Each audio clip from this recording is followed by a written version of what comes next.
Welcome back to KeithTalks. I'm your host, Keith. So I thought maybe in this episode I would talk about my first car that I bought myself, and maybe a little bit about trade school and this guy I met in trade school. So my first car that I bought for myself, it was a 1991 Ford pickup. And it was a hunk of shit. It was $800 when I bought it, because it was a stick shift, and the clutch went bad on it. So, and I didn't work on cars really at that point, so I had to get my mechanic to fix the clutch for me. And he didn't do a good enough job, because a year later, once I started working on cars, I had to do it again, and then the clutch was good, but whatever, no biggie.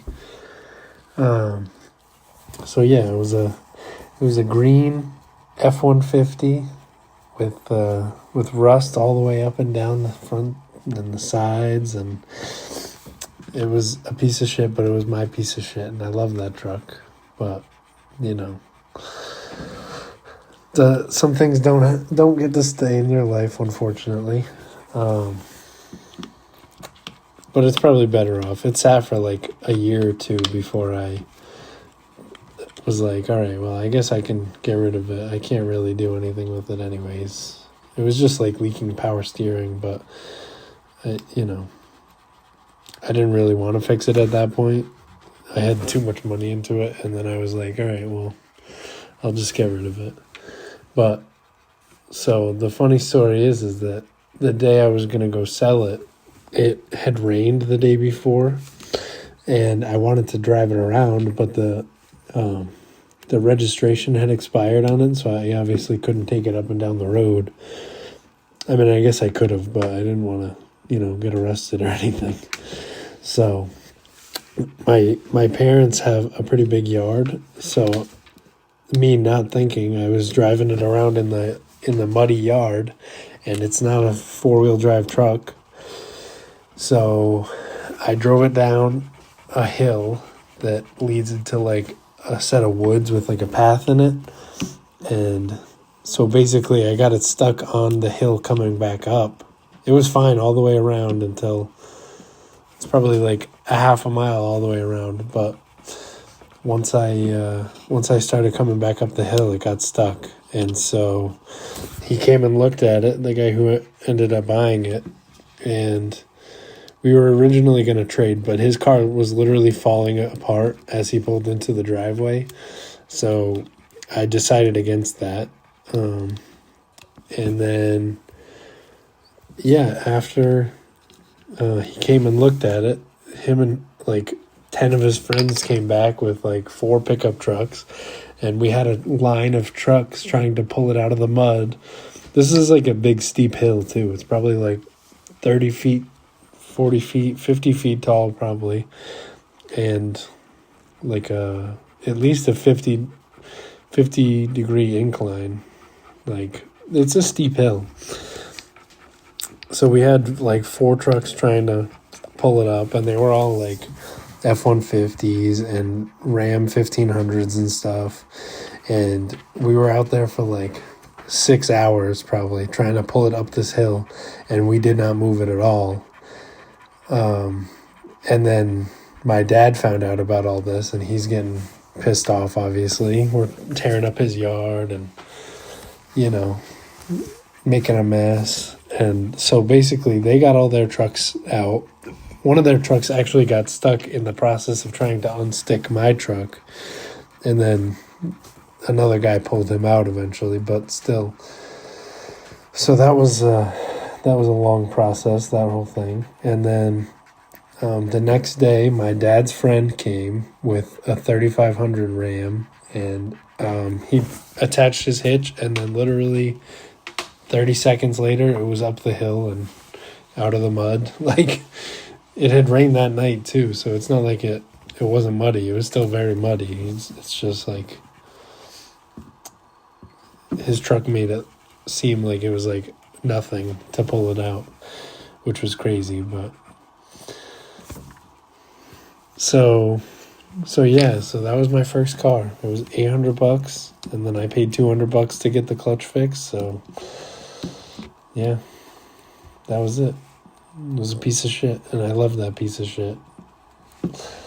But yeah, so I actually I had driven it to the trade school that I was going to, and I pretty much left it there for a while I was like doing little things on it here and there. That way I didn't have to keep driving it back and forth, because the trade school was like 45 minutes away or something like that. So while I was at this school, I met this kid, and I'm not going to say his real name. I'll just call him Dumbass for story's sake. So Dumbass, my first interaction with him, we weren't in the same class or anything. He was like a few months behind me. So they started like halfway through when we started. And so my first interaction with him was, oh my God, this kid got his hand stuck in a radiator fan in a Jeep. So then we all come running out to the shop, and there's this kid, scrawny kid. He looks like Shaggy, but like, I don't know. And yeah, he has blood gushing out of his hand. He's missing part of his finger.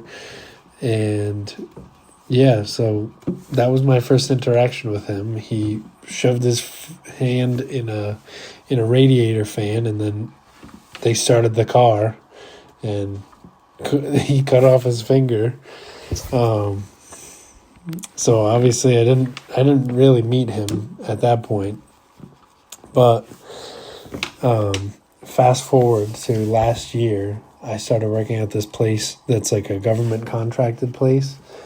And so basically we were welding there, and we met again, and we went to this like training thing for working at the government place, because they don't just let anybody do it. You have to train for like 3 months. So we were there for at least a month before he wore a shirt that said the name of the school that I went to. And I was like, oh, did you go there? And he was like, yeah. I went there in, I don't know, 2021 or something. And I was like, no shit, I went there in 2020. And then we got to talking about it, and I found out it was the same kid.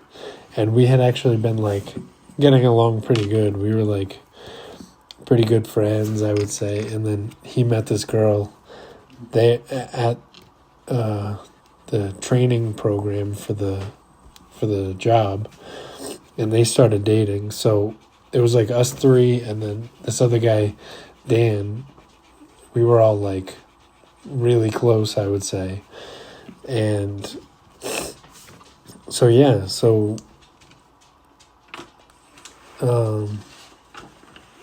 yeah, I don't know. We were just like really good friends. And then once we got to the actual place where we were welding on the material for the government contracted company, I ended up deciding that I didn't like it at all. And I had been talking with my old boss from when I was a mechanic, and he offered me more money than I was making there. So I was like, all right, well, that's a no-brainer. I'll come back. I'm not happy here anyways. So that's what I did. And obviously this kid that I'm talking about, he has an automotive background as well. So when like 3 weeks later, he was like, probably not even that long, he was like, oh yeah, I don't want to work there anymore either. I was like, oh, well, I'll talk to my boss if you want, and see if they want to hire anybody. And of course, if you can't tell by where the story's going already, don't do that. If you're ever in a situation where you have a friend that you can get a job, unless you know for a fact that this friend is like a perfect employee, or like not going to make you look like shit, don't do it, I would say. So yeah, so basically I told my boss about him, and of course he was looking for people. They're always understaffed in the automotive industry nowadays, but there's no surprise there. They start at $15 an hour, and minimum wage is $15 an hour now. So, shocking that they don't get to hire anybody. So yeah, after he failed the drug test and, came in 3 weeks later, because he just failed for weed. It wasn't anything like crazy, but he came in like 3 weeks later, and I don't know. From the first day he started, I knew it wasn't going to be good. He showed up like, I don't know, at least half an hour late that first day, which already starting off on the wrong foot. And then he was working next to this guy, and this guy, he's pretty young too, but he's definitely more experienced than either of us, and he knows, GM vehicles, like that's all he really works on. So he was telling my friend Dumbass about the computer programming and how, like, because now cars are 95% computers, other than the engine and the transmission and stuff. They're all computers. So, and every other week they come up with a new recall for us to reprogram those computers with. So basically he was telling him, like, oh, this is how you do it, this is the process, and like you would think that you would be trying to absorb this information because you've never done anything like it before. He used to work on like rental vehicles, so he was just doing like oil changes and stuff pretty much. But nope, the second that he was done talking to that guy, he was like, oh man, what the hell, I can't believe he made me stay late with him to learn how to do that bullshit. Like, I'm never gonna have to do that. I was like, all right, dude, well, I think you should try and absorb some of this information. Like, it might be helpful, because speaking from experience, I do 6 of them a day sometimes. It just depends on the day, like. But of course, that's not how he felt. He only wants to do the mechanical side of it, which I get it. The computer shit isn't fun, but it's part of working as a mechanic nowadays, which is just unavoidable. So, all right, whatever. So then fast forward, I guess not really, because the next day he shows up, an hour late, or an hour and 20 minutes late. And then the next day, the same story. And then, the fourth day, which my days off are Thursdays and Sundays. And everybody doesn't work Sunday. So he calls out Thursday. His third day, he started on a Tuesday. So he called out his third day after showing up late the first 2 days. And then he called out again Friday, I'm pretty sure. And then we worked Saturday. He showed up Saturday, which is only a half day. And then, so that was the first week. And honestly, it only got worse from there. He would do that like every single week. Most weeks, he honestly would call out more than twice. And then he would show up late every single day. I think there was one day where he showed up at 8 o'clock when we were supposed to start, in the entirety of the time that he worked there, which was at least a few months. Like, so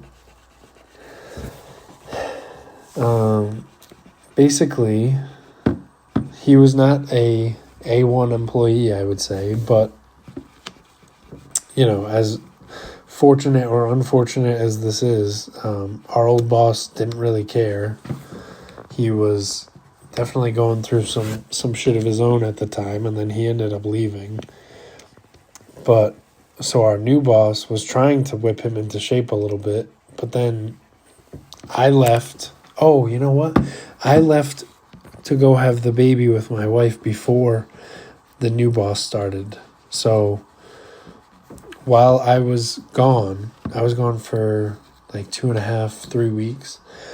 And then apparently dumbass didn't want to show up for, I think, any of the days that I was gone. So for the time that I had, TCI for having a baby with my wife, he was just calling out and, not coming in and blah, blah, blah. So honestly, when I came back and he wasn't there the first day, I was like, oh, maybe he got fired or something. So I texted him and he was like, oh yeah, my girl, we found out she's pregnant. And he's not the kind of guy that you ever expect to be a father, if I'm honest with you. He's, I guess I've been calling him dumbass for a reason. So if anyone's ever seen That 70s Show, I feel like Red Foreman every time I say it. But it's true, he is a dumbass. So then he showed up the next day, and yeah, he honestly, I feel like it just kept getting worse and worse, because now he's talking shit about his girl who's pregnant all the time and saying, oh, I hope it's, I hope, I don't even know how to say this nicely. Like he was saying stuff like, oh, I hope, she decides to get rid of the baby, or, the pregnancy doesn't work out or something. And I was like, dude, that's not cool. Like, that's crazy to say. Like, and then he wouldn't tell her any of this. He was going along with it like he wanted to have this baby with her. And meanwhile, still showing up an hour and a half late every day, still calling out every other day pretty much. And then eventually his girl decided that she did want to get rid of the baby. And I have no judgment. Obviously we have a baby, but I don't, obviously it's your choice if you want a baby or not. But I think that it was probably a smarter decision for them not to have the baby. Just because I know him and he's not at all the type that you would expect to be a good father, let alone a father at all. And like when she was still talking about having the baby, he was like, oh yeah, I think I'm just gonna leave her. And I was like, dude, that's crazy to say that. Like, you're just gonna leave the girl that you got pregnant and knocked up and that you met like 4 months ago. But whatever. It ended up working out okay for them. I don't know if they're still together, because I ended up cutting both of them off because I didn't need that in my life. But so basically he was still calling out every day, still calling out. Once she decided to not have the baby, he was gone for another like 2 or 3 weeks because she needed moral support while she was going through the whole process of it, because I don't think it was actually like a regular pregnancy. I'm pretty sure that it was like ectopic or something, which means that it's stuck in like the baby is stuck in like the fallopian tube. So they had to do like a special kind of procedure to, abort the baby. So he was gone for the whole time she was out of work, if not, just as long, if not longer. And she was still working at this government contracted place, mind you. And they are not very forgiving, I would say, about calling out and time off. And she was doing the same stuff just at this place, like calling out the exact same days pretty much. So she ended up getting fired. And then he, while she was looking for a job, which she was looking for a job for well over a month, I would say, he would say, oh, I can't believe she left and blah, blah, blah. And I can't wait to leave her and all this stuff.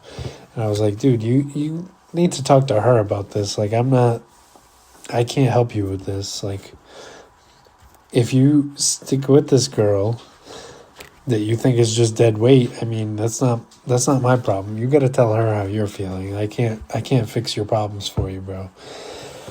So basically, he ended up telling her he wanted her to get a job, and then she was like, all right, well then I want you to work in the state that we live in, because where we live, there's like, I mean, we're like right over the line of another state.